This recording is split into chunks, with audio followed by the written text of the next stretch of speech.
Harka fuunee jaalatamtoota kabajamtoota hordoftoota keenya jirtuu fayyaa keessanii koottaa uffata miiccinuu asumaan ergaa tokko waliif dabarsinaa kam jirtanii nagaadha'i. Egaa noo haala kanaan uffata miiccaan jira. Sababni isaas maalidha, yeroo baay'ee nuti warroonni biyya namaatii galle kuni uffatni keenya yeroo biyya namaa jirru harkaan miiccinuu uffata keenya kan miiccuu maashinii yookaan immoo kan uffata itti miiccan jira jechuudha. Mana tokkotti illee immoo kan wantoota mana keessatti itti fayyadaman kan miiccullee jira jechuudha mana tokkotti. Egaa asumarraani wantooti namatti ulfaatan hedduu jira jechuuf hin jedha.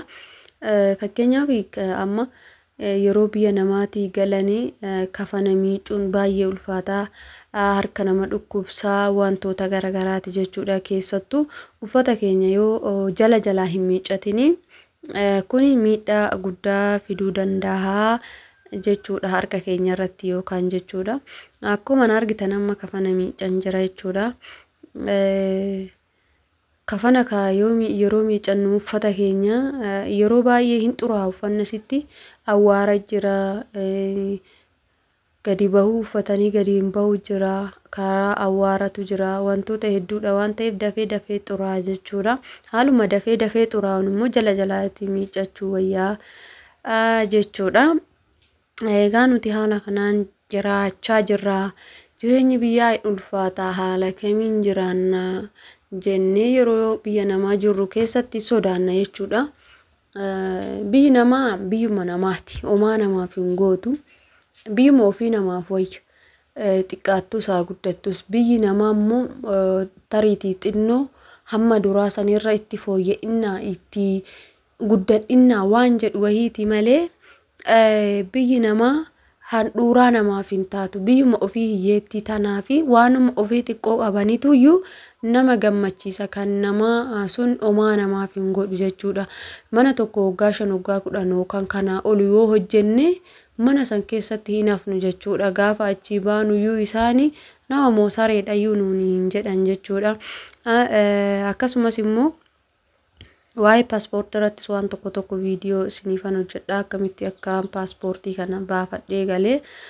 Ana qofaa miti namni kan Dubaay keessatti rakkate, haa ta'utii garuu ani baay'uma rakkadhe. Maaliif gadi bahee silan hin beeknee fi manuma tokkoon hojjedhe paaspoortii of harkaan qabu yaa seera hin guuttatinii malee. Kanaafuu isin immoo haala saniin jechuudha. Jireenyi biyyaa baay'ee nama hin rakkisu akka abbaan itti jiraatedha. Tanaan duras kaleessas isinii dubbadheen jira. Akka abbaan itti jiraate jireenyi biyyaa uffatas haala barbaanneen akka nu jalaa hin xuroofnetti jalaa miiccachuudha qabna. Jalaa gaafa miiccannu immoo nu jalaa hin xuraa'u jechuudha.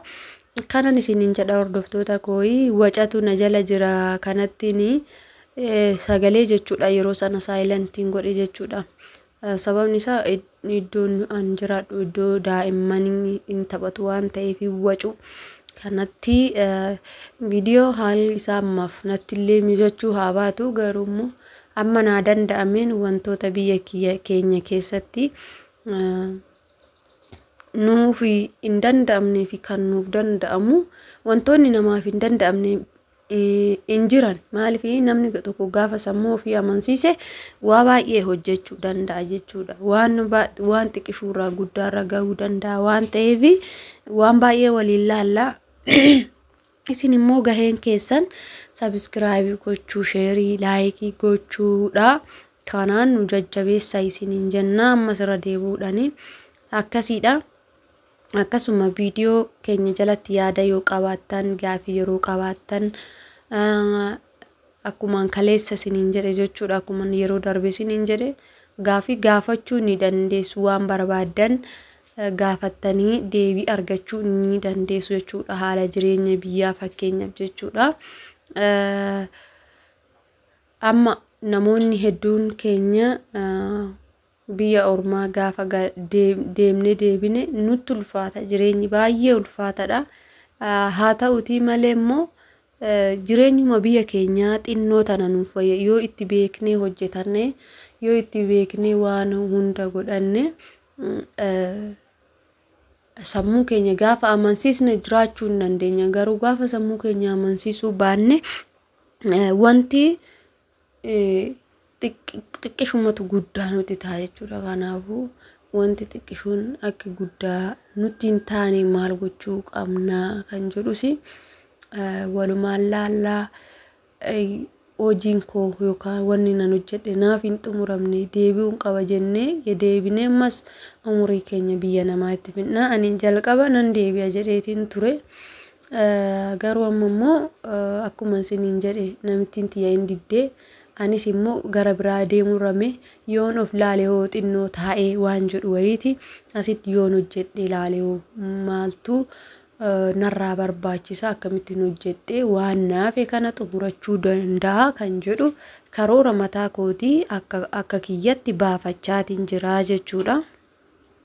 Kanaafuyyuu jireenyi nama hin dhibu akkaataa itti jiraannutu ittuma jiraannutu jireenya malee jireenyi nama hin dhibu jechuudhumaafini ammaaf haallis naa mijatee viidiyoo haalan barbaaden illee isinii hojjechuuti baadhu waaniin an haasaa jiru kanarraa waa hedduu hubattu jedheeti kan inni yaadu.